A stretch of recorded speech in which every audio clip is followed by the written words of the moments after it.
Hello, everyone, and welcome to another exciting episode of the Pineapple Podcast. Today we have Deanna and Darcy. These are guys have been making headways into the space of real estate. They started their journey just like you and I were trying to figure out where to go. And today they are pioneering and leading in so many strategies that I couldn't wait to get them here so that we can chat about their journey and their expertise. Welcome, guys, to the Pineapple Podcast. Thanks, Mitch. Good to be here. Thanks so much for Wonderful. having us. Yeah, Oh, great it's to my pleasure. Absolutely. I know that a lot of people here that also follows you would love to really get to understand your story, because, starting into the real estate journey, I think is the bridge or the piece that a lot of people struggle with because there's too much uncertainty. Do I give up my job? Do I transition? Do I work twice as hard? How long do I do this for? And then eventually when you get going, it's a different story. So I always love to get people to step back a little bit into the past and say, okay, share with us how you decided to move into real estate. you. It started many years ago, sort of by accident for us. We were building a new home, Right. and our banker actually said, "You know what, guys? You can qualify for a second mortgage and keep both properties and rent out your family home." Oh, We went, wow. we went, really? We Yeah. don't want to be landlords. We don't understand. We hired a property manager, even though the house was 2 blocks away from where we were moving, and we started the journey that way. And the property manager taught us what not to do in property management. So it Very was true. a great learning. But Yes. we had never thought about that. As teenagers, we had a dream of maybe owning 3 or 4 vacation properties and traveling around to them. But Right. this idea of owning a house, just down the street that we rented out was absolutely accidental and suggested to us by, I would say, our most conservative banker ever. Yes, the bank usually don't give you advice like that. No, and Right. he's so like he'll tell us, "I'm so proud of you guys. I could never have done it, and I was so scared when but Yeah. he did it." Yeah, this was so long ago. He actually came to our house to sign the papers with us. It was that kind of like we had that kind of a relationship with him already. Brilliant. This is a long Brilliant. time ago, right? But yeah, Yeah. he used to come to our home to sign papers, drop off papers all the time. Like we don't have that anymore, right? That relationship with the banker now, but it was sure amazing back then. It was Yes. private banking service before we should Yeah, have had it. Yeah. yeah, personal. Absolutely. The good Yeah. old days, right? You go into the bank, you discuss, well, I think my property is worth 500,000. Okay, it's worth 500,000. Yeah. Uh, Yeah. those days. And that house, we had assumed that house without qualifying. You could still do that in Alberta. So Wow. Right. we bought our first home. We assumed a mortgage. I think we put about $10,000 down. Our first creative deal ever. We didn't even know we were doing a creative deal. We put No. $10,000 down then, and then we would pay him another five a couple of years later, and another five after that. Wow. Yeah. Incredible. Incredible. That is amazing. So that's a great way to start. I mean, as you say, the accidental investor, we went on a similar pathway, except that we dealt with the tenants ourselves and we learned so much about bad tenants and we learned so much about the tribunal because in Ontario, as you know, it's a little bit different. Yes. But I love that story. So then tell us what kind of gave you the excitement. Like, okay, you got the second house, you kept it, the rent's coming in, you're realizing you're owning something without necessarily dipping into your pocket. But then you started to do more and more. So walk us through what that looks like. Well, I'll just start by saying it was through education. So Ah, Yeah, yeah. We bought in the States. I was working at CMHC, so full disclosure. okay. I spent Brilliant. some time with CMHC. I'm no longer there, so no, I can't help underwrite your deal. No MLI discussion today. Okay. That's right. That's right. And that also, sort of segue on, learning about investments, working with the multifamily underwriters, right next door to them and seeing that. Right. But we started down the sort of vacation home. So we bought down in the States during the financial crisis, and we paid it off within 5 years. We worked our tails off. Yes. We thought it was the best thing to do, right? we had to buy it, we didn't have a mortgage down there, so we had to buy it with our line of credit money. And we finished off that house on a credit card. Like by the end of buying it, we went to buy furniture on a credit card and we Isn't were that tapped something? out. That was it. And it was scary. And nobody else our age was doing that. People would Right, say, oh, my mom and dad have a place down there, right? right, Um, right. but the prices down there were so crazy when we were there. So we wrote 17 offers in one day with a single deposit check of $1,000. Oh my, Because you could do that's that it. in California. That's Yeah, it. It yeah, was short sale heaven. So we got a very, very quick education. We had a great team on the ground there, a fantastic realtor who was willing to play the game with us and show us, how to do this. He'd worked with investors, and he was fantastic. So we wrote those 17 offers. We're still waiting to hear back on some of them. The banks just never even got back to us. And we actually transacted sort of on a couple of them, ended up with a house that we had never seen. We just saw from the outside. So we bought it, sight right, unseen, uh, right. you know, Yeah, and our due diligence was that we knew, okay, if they took all the appliances, they yeah, took the pool equipment and the air conditioners, that was going to cost us $20,000. So worst case, we'd need $20,000 of mechanical. So we right. just sort of built that into what we knew we would need. And then when we got in there, actually everything was there in the first one we bought. Yeah. Bonus. So it was a bonus. Yeah, Yeah. yeah. Yeah. So Oh, we did that. And then we walked into our first sort of, disciplined, network, real estate network training event. right. And, thankfully, Darcy's not one to be really quick about raising his hand because they asked if anyone had investment properties that were paid off. And some poor soul down the row from us raised his hand. And then they told him what a silly thing that was to do. Ah, right. And so then we got the idea of putting a mortgage on that Yeah, property the power in of the leverage States. for sure. Yes, Yeah, yeah. And I 100%. think that's what really started us. And, Yeah. we did 14 deals in 14 months once we got a little bit of education. Okay, so hold it right there. I mean, we want to talk about that because you're right. A lot of people, we are taught through the regular education system and through the regular, sort of environment of educate, get a good job, pay off your house, and life is happy. Yes. That is what most people live by. And now we're learning that the super wealthy, the top 2% of the world, they don't live by those rules, right? And look at that. You went to an educational seminar and look at what these guys are saying, that what you thought was the best strategy in the world turns out it's not a money-making strategy. I'm not going to say it's a bad strategy because if you have no choice in life and that's where you're sitting, then great. But if you know you want to grow, develop, build a business, really see what wealth is like, because let's face it, 2, 3, 4, 5% of the population, they are living the lifestyle that you and I can sometimes only dream of.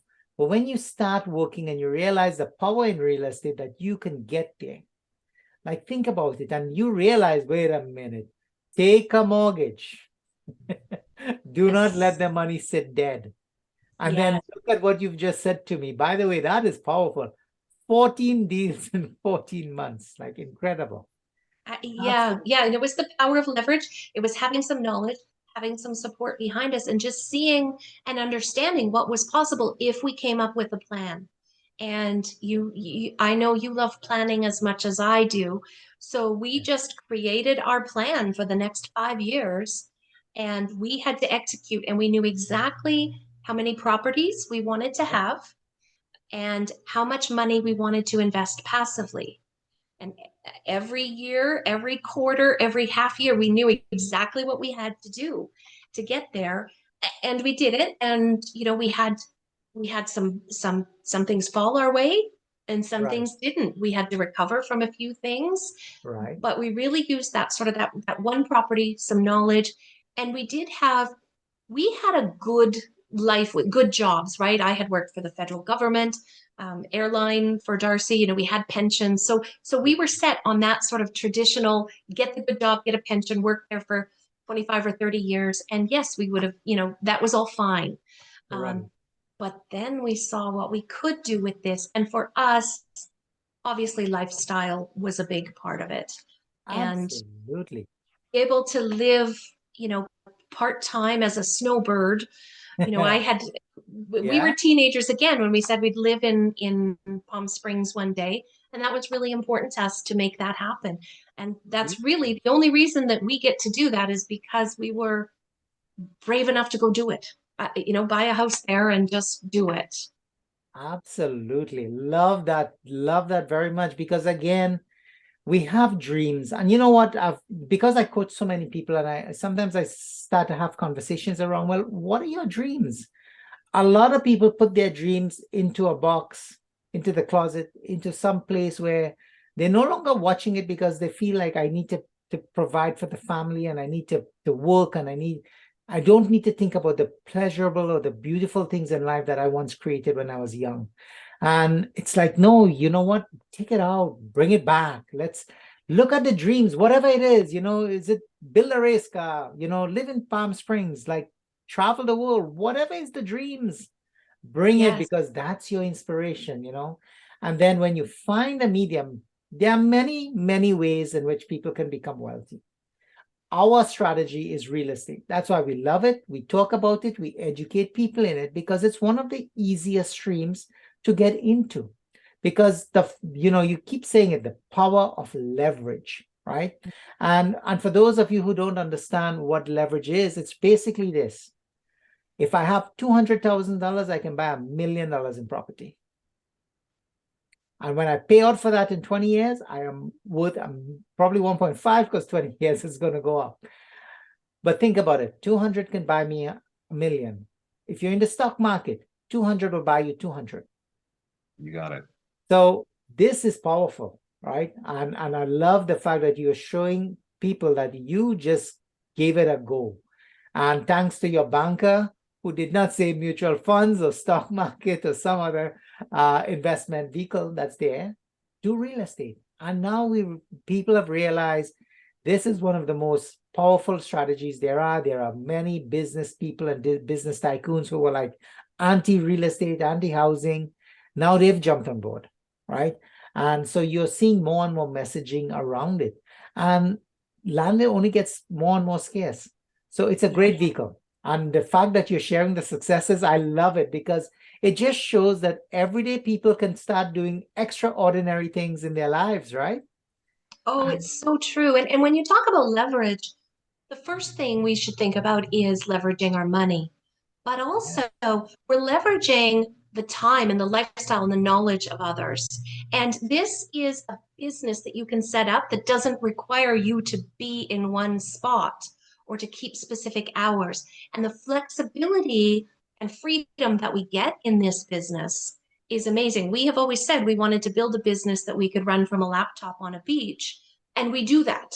But we also, here we are in beautiful Canmore, Alberta, and we got to run out with some beautiful little people that we love and play disc golf this morning before we do this. And this afternoon, we're going to meet some investors at their new property. This being able to build this lifestyle, it's not that we're chained to a desk. We get to travel the world with other investors to look at properties. We get to meet up with people that we truly love. We have come to build this sense of community, and these are people that we really enjoy spending our time with because your network is your net worth. So being with people and having that mindset around what is possible is just such wealth in your life that you can't count with dollars. Yeah, for us, getting involved in the community was such a natural fit, and making new acquaintances and building relationships along the way. I can't even say how important. And having coaches, I've always believed in I joke that we're like NFL players. We need coaches who can help us in specific places. We've spent a lot of time and money with coaches who have helped us, and mentors who have worked with us. When we're looking to do something new, we look around and we say, who do we know that has done this, has experience? And we get in touch with them or take a look at what they've done and learn more about it. And find those people, surround yourself with the people who do want to share that, because that is critical as you're building whether it's your first property, your first multifamily, or your first fund, whatever it may be. There are people who have done this before who will love to do nothing more than help you. 100%. I mean, the community piece, I'm glad you shared that, right?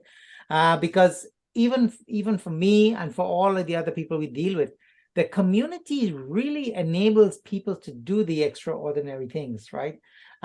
You, as you rightly pointed out, you want to earn some money, but you don't have the skill set. Well, find people that you can build relationships with that's doing it, because they need the funding to come into the project, and you will get an absolutely incredible earning potential, be it equity sharing, interest rate. Like, there's so much that you can start with, and the beauty is you can learn from them. And I think that's the incredible piece. Like you pointed out, like you and I, our paths crossed by mistake, and then today we were talking together, and there's so much synergies now. We know so many common people, and we refer to each other. Hey, you know what, this person is doing this deal, check them out. That person is doing the other deal, check them out. That referral network process is so incredible and so integral to the success of a community-based investment. And that's what this is at the end of the day. So I absolutely love that. I think that you guys are just continuing to build out your strategy. And maybe that's one thing too that we could chat a little bit about, because you are not into one strategy, which I actually love. You're multi-strategied. For myself, I do the same thing.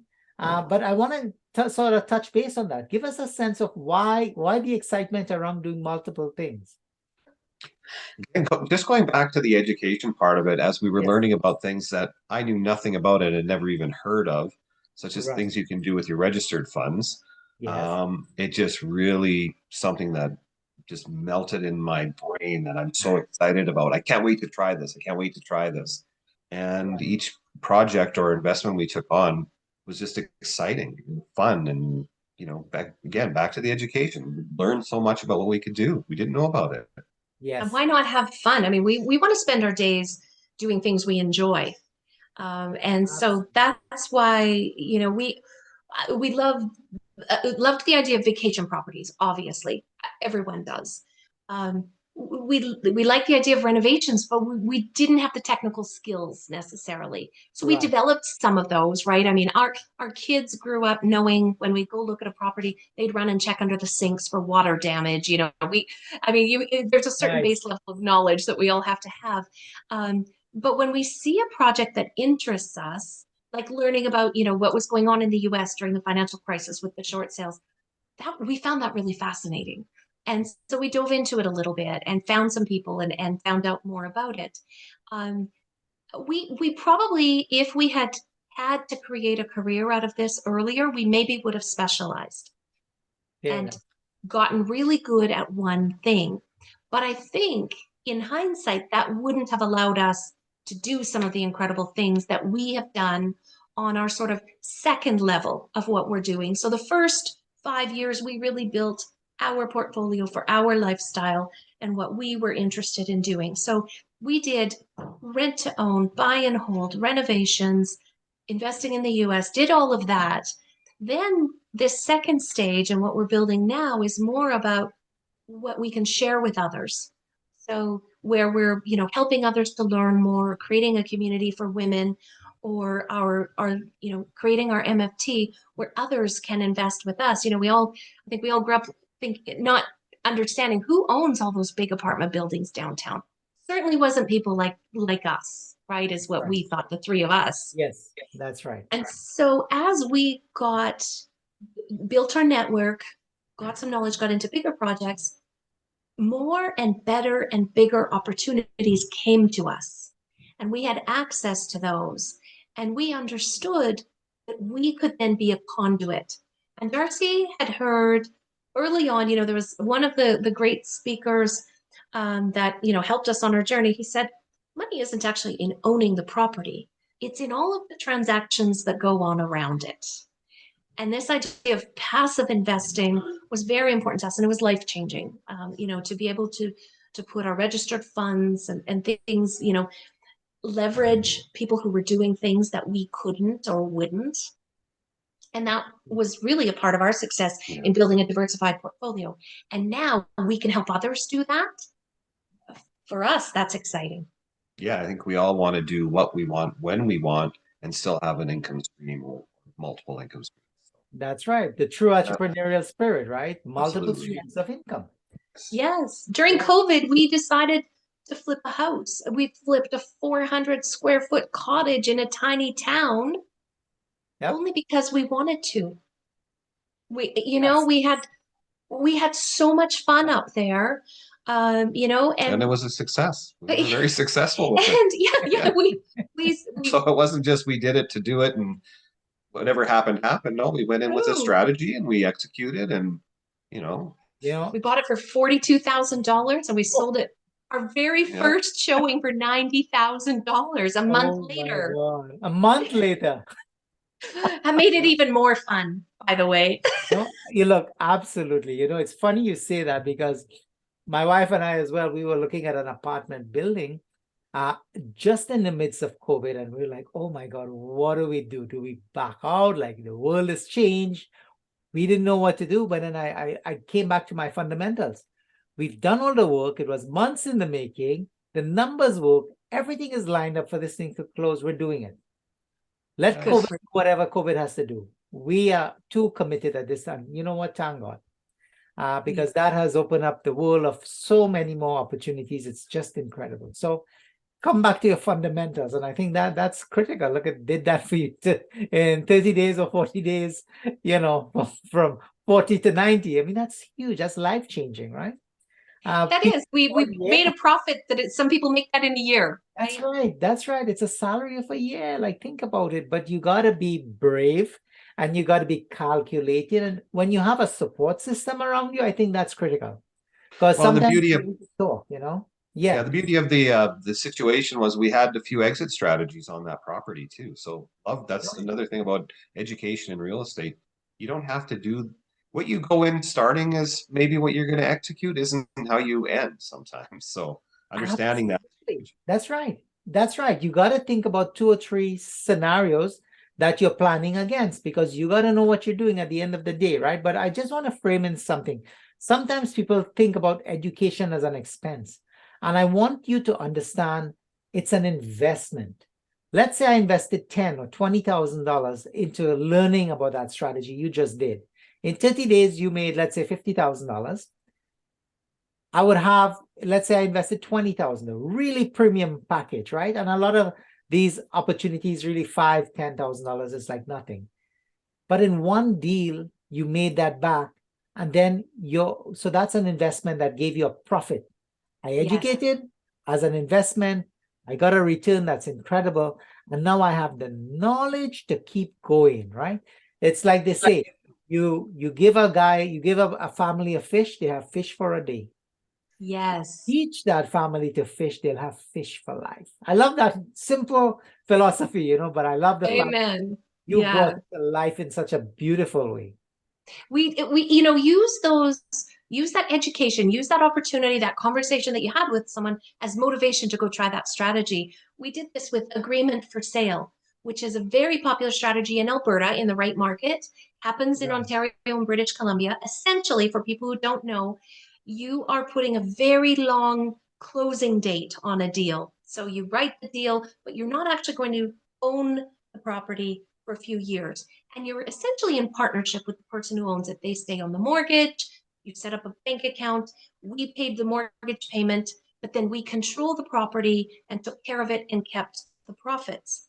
So we learned we knew about this strategy, but we watched a webcast on it. We signed up to take the weekend course, and we took possession of our first one with tenants almost in the driveway with us 3 weeks later. Oh my goodness. And it cost us $5,000 down payment on that property. That was it. And we also paid someone who helped facilitate the deal another $5,000, and they taught us how to do this. So, but how do you buy a property for $5,000? That's how. You invested $5,000 to learn it. And then we took possession of it 3 weeks later. So another great point to all of you who do go out and take a course or get a coach or something. It's about learning and then it's execution. And That's there is no excuse to wait, and if people do catch themselves in analysis paralysis, yeah. you need to get someone who will help you kick yourself in the behind and just do the deal. Write the contract. Even if it scares you, you still have your due diligence period, but get yourself in the best position. And then, as the athletic company says, just do it. Just do it. That's right. Best slogan ever. And we live by it because you know what? If you don't take the action, the deal goes away, the market runs out from under you. Like you're committed and you're invested. Just come on board. Just do it. You're not reinventing the wheel here, You're working with people that are actually able to help you and guide you in a way that the school system just wouldn't. And I'm not saying the school system is wrong. I'm just saying that in this world, the way you approach it is you learn and execute at the same time. You're learning and building a business simultaneously. Like, how cool is that? That's where you get an instant return on your funds. And yes, you are taking risk. So we're not being, overly cheerful here and saying, okay, my God, it's optimistic, optimistic, optimistic. It's well calculated. It's like every business, they take a risk, they assess the risk, and then they determine if to move forward or not. Does the deal make sense? Have I checked box all my due diligence checklist? Am I feeling good about the deal? Then yeah, do it, because chances are you would learn and you would build yourself a financial future that's just incredible. Yeah, we've always found it fascinating that when you speak to highly experienced and sophisticated real estate investors and you ask them about the deal they regret, 100% of the time, it's one they did not do. Oh my God, yes. And you and I can go on a tangent on that because there's so many deals that came up and for whatever reason it couldn't get closed, or you shied away, and then it's like you saw somebody else walk in, swoop the deal. 3 years later, 5 years later, it's, oh my God, this thing is worth millions of dollars. Yes. Like woulda, shoulda, coulda. So let's realize time is limited. You reach a certain age, you want to accelerate. So this is the time to accelerate, and don't be afraid. Connect with people like you guys, connect with people like myself that are just there as a community sort of leader to say, hey, you know what? Come on the journey with us. This is not a one-person show. Real estate is truly a team spirit, a team business. You can't do this real estate business alone. It's just impossible. And we did it. We are no different from any of your viewers here today. I mean, we were a couple of kids from a small town in Alberta. We didn't have, we weren't looking at someone who worked in this industry, or, we didn't sort of have that. We had a bit of a vision that, we knew we wanted to travel a bit, but that was it. And then we found those people, and we found the wrong people sometimes too. Yeah. So, don't listen to that first no. Keep going. Tenacity is an important virtue. Speak to people about this. Talk to the people who have done it. There's always the story of, the uncle who did this and he lost his shirt with rental properties. And I know that guy, right? He didn't do it very well. There's a better way to do it. And some of us have really figured out how to do it. And I think we kind of love nothing more than sharing that with people. You've certainly created that. We try to create that as well, because we're happy to see people succeed in this. We all win. Absolutely. So tell us now, what's in the future horizon for you guys? Like, what are you thinking? What have you done recently that's going to continue to propel your real estate development? Yeah, so the launch of our MFT at WellShare is front and center. And for those who don't know MFT, a mutual fund trust.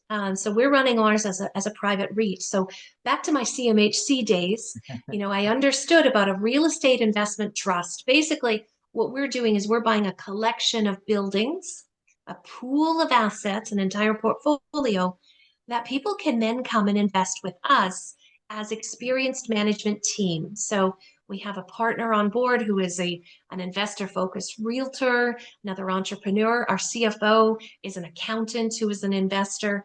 So between us, we've got over 100 years experience doing this, which is kind of great, Love it. and access to incredible professionals and deals. So for people who want to get involved in investing in these, beautiful apartment buildings that are beyond them. I mean, not everybody wants to run these big buildings. That's right. They can now invest with us, and they can do that through cash or their registered funds. And we're really proud of that, because using your RRSPs, your TFSAs, your LIRAs, I have funds from taking a package back in my younger years where I left the airline career and kept that money in a fund, and it was earning me a lunch every month. There wasn't You're a lot lucky. there. You must And have had a good investor. yeah, I wasn't getting negative returns like many of my friends.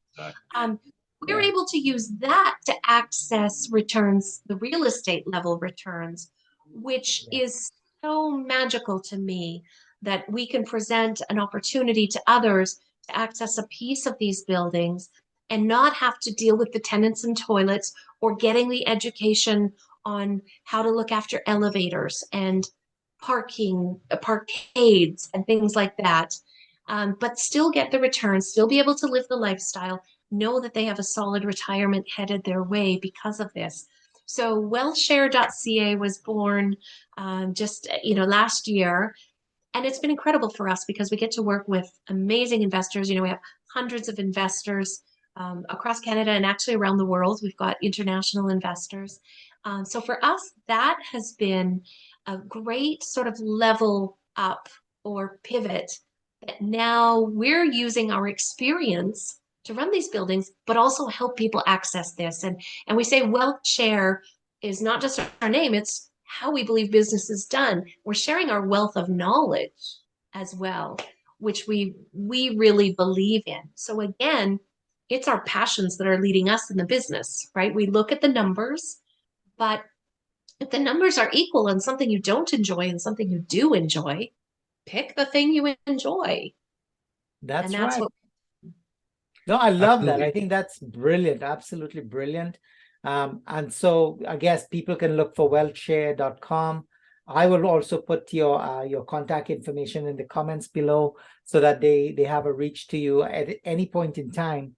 Yes, and it is .ca, it's wealthshare.ca. .ca. Very good. Right. Thank you. Okay, so we'll make sure that that's done. Again, I applaud you for not only doing the developments, but sharing the knowledge. And, the one thing I do like is, you know what? If people want to invest with you, they invest with you. If they want to learn from you and go do it themselves, you're right there behind them too. Because, one of the things that I train people to realize is, look at just the Canadian market. The real estate market in the Canadian environment is $6 trillion. Even if you created $1 billion real estate business, you're never going to be able to compete with me, because together, even if I did $1 billion, that's just $2 billion out of $6 trillion, right? And that's on the residential side alone. When you look at commercial, I haven't found the number yet, but probably some viewer can tell me what is the number of real estate holdings for the Canadian market on the commercial side. But it's just incredible. So people should always think in abundance and in sharing, because that's where the strength comes from. And remember, diversification is an important piece, and we all recognize that. So that's why, don't be scared. Don't be afraid to bring your ideas forward and say, hey, you know what? You're doing that. I want to do that too, but I want to do it on my own strength. Well, how cool is it? I can call you guys and have a quick chat about what you did. Right? Yes, That's yes. so powerful.